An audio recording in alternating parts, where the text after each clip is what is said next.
ሰላም ሰላም ጤና ይስጥልን ውድ የተከበራችሁ ተመልካቾቼ በያላችሁበት ዓለም ዳርቻ እንዴት ናችሁ? ሰላማችሁ ይብዛላለሁኝ። እንዲሁም ደግሞ እንኳንም ለጥምቀት በዓል በሰላም አደረሳችሁ። ዛሬ በጣም ቆንጆ በዶሮ ፋንታ የምንሰራው የዶሮ ፋንታ አሰራር ይዤላችሁ መጥቻለሁ። በጣም ነው የሚጣፍጠው። በጣም ቀላል ነው። ማንኛውም ጊዜ ሰርታችሁ መመገብ የምትችሉት አይነት የምግብ አሰራር ነው። አብራችሁኝ እንድትከታተሉ እስከ ቪዲዮ ፍጻሜ እጋብዛችኋለሁ። የዛሬ ቪዲዮ ትንሽ ረዘም ይላል፣ ቢሆንም እስከ መጨረሻ ተከታተሉ።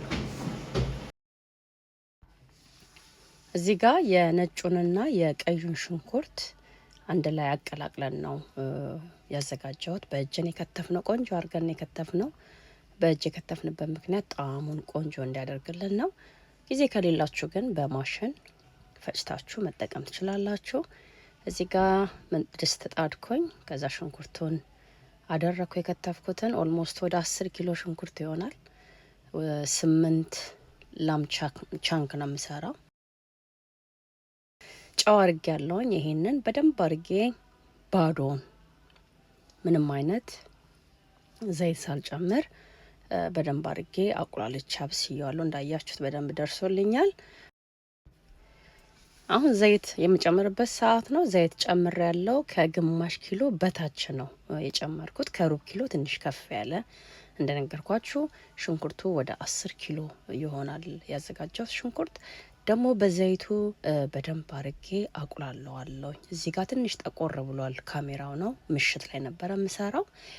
በዘይቱ በደንብ ካቁላላሁት በኋላ አሁን በርበሬ ጨምራለሁኝ። የምፈልገውን ያህል በርበሬ ነው። እኔ ትንሽ ኮስተር ያለ የዶሮ ፋንታ ነው የምሰራው። በርበሬያችሁን እናንተ መቀነስም መጨመርም ትችላላችሁ። የጨመርኩት እኔ 1 ኩባያ ከሩብ የሚሆን ነው፣ 250 ሚሊ ሊትር ማለት ነው። በርበሬውን ከጨመርኩኝ በኋላ ቀስ ብዬ አበስለዋለሁ። እንዳያችሁት ድስት ቀይሬ ያለውኝ። መጀመሪያ የተጠቀምኩት በጣም ትልቁን ድስት ነበረ። ሽንኩርቱ በስሎ ስለወረደ አነስ ያለውን ድስት ቀይሬ ያለውኝ። እዚህ ጋር ቆንጆ ሆኖ በደንብ አርጎ ነው የተቁላለው። እዚህ ጋር ብላክ ፔፐር እጨምራለሁኝ፣ ቁንዶ በርበሬ ማለት ነው። ሌላው ቀዩና ነጩን ሽንኩርት ቀላቅዬ እየተጠቀምኩት። ቀዩን ብቻ የምጠቀም ከሆነ ወጡን እንዳጠቁርብኝ በማለት ነው።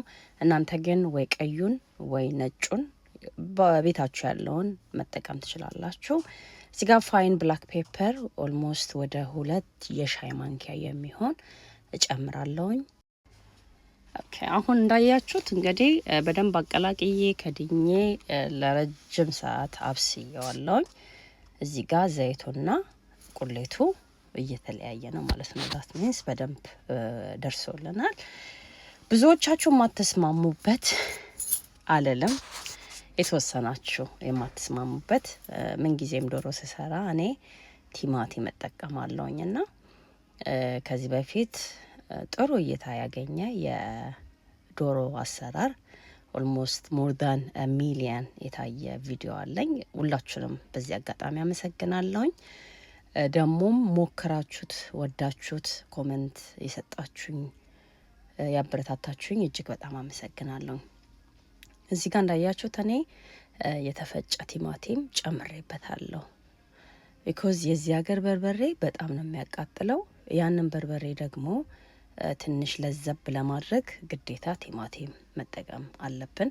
አዎ ኢትዮጵያ እናቶቻችን ቲማቲም አይጠቀሙም፣ ግን ደግሞ በብዛት የሚጠቀሙትም አሉ እና እንደ አማራጭ ቲማቲሙን መጠቀምም አለመጠቀምም የእናንተ ምርጫ ነው የሚሆነው።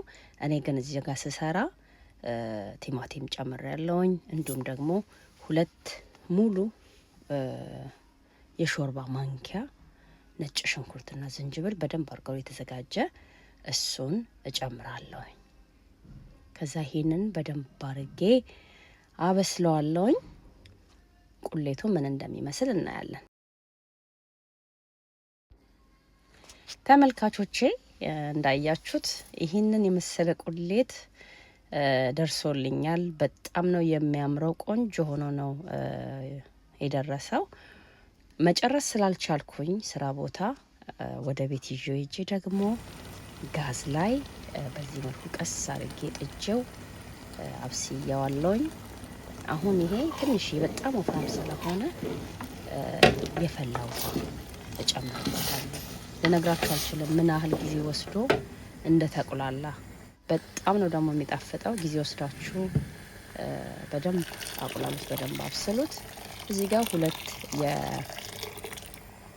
የሻይ ኩባያ ትልልቅ የሻይ ኩባያ ውሃ ጨምሬበታለሁ። ቁሌቱ እንዳያችሁት በጣም ወፍራም ስለሆነ ውሃ ሳትጨምሩም መጠቀም የምትፈልጉ ከሆነ በጣም ወፍራም ቁሌት የምትወዱ ከሆነ ውሃ ለመጨመር ትችላላችሁ። እንግዲህ እኔ የዚህን ያህል ውሃ ጨምሬያለሁኝ። ትንሽ ላላ እንዲደለኝ ነው።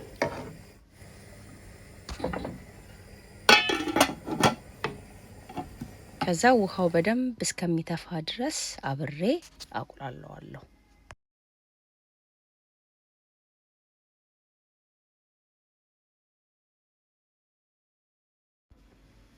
እዩትማ ቁሌቱ እንዴት እንደሚያምር። እዛ ጋ ሚስ ያረኩት ቪዲዮ አለ። ቂቤ ጨምሬበታለሁ። 1 ትልቅ የሾርባ ማንኪያ ቂቤ።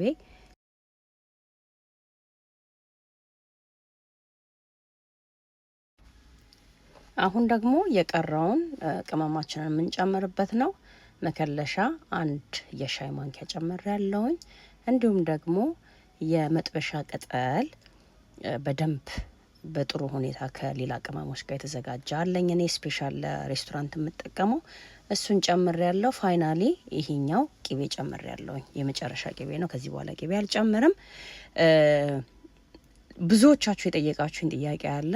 መከለሻ ስንጨምር ወጡን እጅ ያስፈልብናል ብላችሁኛል እና መከለሻ ሁልጊዜም በአካል አግኝቼ የነገርኳችሁ ያው ተጠቅማችሁት ጥሩ ውጤት አምጥታችኋል።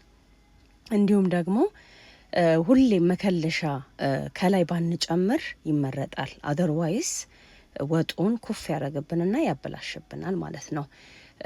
መከለሻውን በተቻለን መጠን ስጋውን ከመጨመራችን ወይ ደግሞ ዶሮውን ከመጨመራችን በፊት መከለሻ ቅመሙን ጨምሮ በደንብ አርጎ ማብሰል። እኔ እንደዛ ነው። ብዙ ጊዜ ውጪ 3 ቀን 4 ቀን ራሱ ቢቀመጥ ውጪ ወጡ አይበላሽም። ስለዚህ በዛ መንገድ ተጠቀሙ። ጨው መጀመሪያ ልክ ሽንኩርቱን በባዶ ሳበስለው ጨምሬ ነበረ። አሁን ትንሽ ስላስፈለገው እሱን ጨምሬ ያለውኝ። ከዛ ይሄንን በደንብ አርጌ አበስለዋለሁኝ። ቁሌቱ ኦልሞስት ደርሷል ማለት ይቻላል። እንግዲህ አሁን እዚህ ጋር ወደ 8 የሚሆን ላም ቻንክ አለኝ። ይሄኛው ሞስት ከሾልደር ነው የሚወጣው እና የሾልደር ብትጠቀሙ አሪፍ ነው። የእጁን ማለት ነው። የእግሩ ብዙም አንተን አይልም፣ ብትንትን ነው የሚለው ልክ ቁሌቱ ስትከቱት እና ላም ቻንክ ብላችሁ መግዛት ትችላላችሁ። ከዛ ይሄንን በደንብ አርጌ አጸደዋለሁ። እንዳያችሁት ስብ የተወሰነ ቆሻሻ አለው። እሱን በደንብ አርጌ መጀመሪያ በእጄና በቢላ ሙሉ ለሙሉ ካጸዳሁት በኋላ በደንብ አርጌ አጥበዋለሁ። ከዛ እላዩ ላይ ደግሞ ኤክስትራ ስጋ የሚመጣ አለ። እሱንም ቀስ ብላችሁ አጥንቱን ሳትነኩ አንሱት።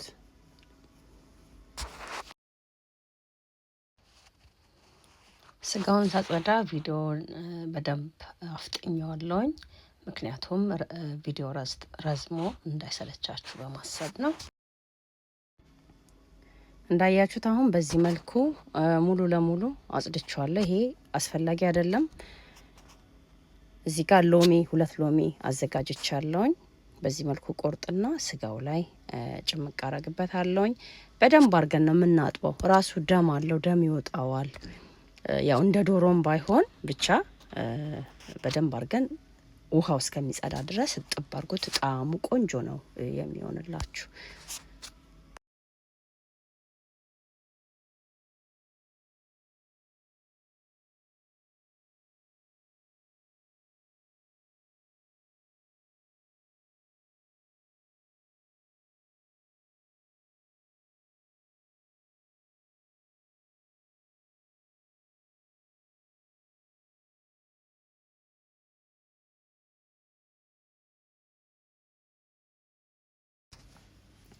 ተመልካቾቼ እንግዲህ በዚህ መልኩ እንዳያችሁት በደንብ አርጌ አጥቤ አጽድቼው መጥቻለሁኝ። ቁሌቱም ሬዲ ነው። አሁን እየጨመኩኝ ላምቻንኩን እጨምራለሁ። ዶሮ መስራት ብትፈልጉ በዚህ አይነት መልኩ መጠቀም ትችላላችሁ። ከዚህ በፊት በጣም ቆንጆ ዶሮ ሰርቻለሁ።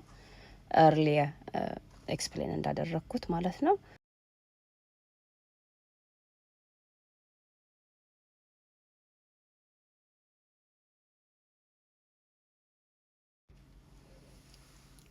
እንዳያችሁት እንግዲህ በጣም ነው የሚያምረው። እሳቱን በጣም ቀንሼ ነው ማበስለው፣ ምክንያቱም ይሄ ሾልደር ቻንኩ ጊዜ ይወስዳል ለመብሰል እና ስሎ ኩከር ሆኖ ቢበስልላችሁ ሞር ጣዕሙንም ይወስድላችኋል። እንደገና ደግሞ የምትፈልጉት አይነት አበሳሰል ይበስልላችኋል እና ቀስ ብዬ እኔ መሀል ላይ ብቻ እየከፈትኩኝ አማስለዋለሁኝ። እዚህ ጋር ጨው ቀምሼ ትንሽዬ ጨው ያነሰው መስሎ ስለተሰማኝ ጨምር ያለውኝ የምፈልገውን ያህል።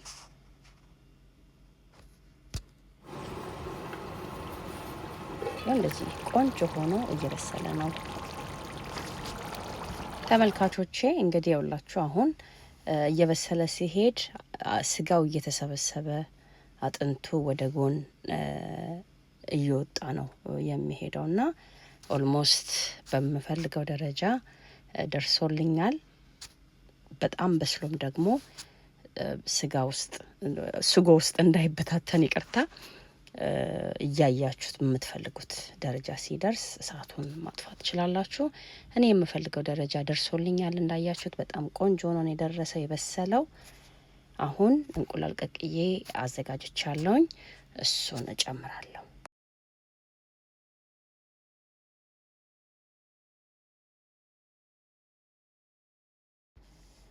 ተመልካቾቼ እንዳያችሁት ያው ብዙም እንቁላል አልጨመርኩም። እንቁላሉን ጨምሬ ካበሰልኩት በኋላ ኦልሞስት 8-10 ደቂቃ ከስጎ ጋር እሳቱን አጥፍቻለሁኝ። በጣም ነው የሚጣፍጠው። እዚህ ስራ ቦታ መልሼ ይዤው መጥቻለሁኝ። ሁሉም ሰው ነው የወደደው። ሁላችንም ነው ደስ ብሎን የበላ ነው። በጣም ቀላል ነው፣ ለአሰራር ምቹ፣ ምንም ጊዜም አይወስድባችሁም። ዶሮ ሲሰለቻችሁ እንግዲህ በዚህ መልኩ ደግሞ የዶሮ ፋንታ ሰርታችሁ በየቤታችሁ ተመገቡልኝ ብዬ ላለውኝ። የዛሬን ቪዲዮ እስከ መጨረሻው ስለተከታተላችሁኝ እጅግ በጣም አመሰግናለሁኝ። ከወደዳችሁት ላይክ፣ ሼር፣ ኮመንት ማድረጋችሁን እንዳትረሱ። የዛሬ ቪዲዮ ይሄንን ይመስል ነበረ። እስከ መጨረሻው ስለተከታተላችሁን በድጋሚ እጅግ በጣም አመሰግናለሁ። በሌላ በአዲስ ቪዲዮ እስከምንገናኝ መልካሙን ሁሉ ተመኘው። በያላችሁበት ዓለም ዳርቻ ሰላም ሁኑልኝ። ባባይ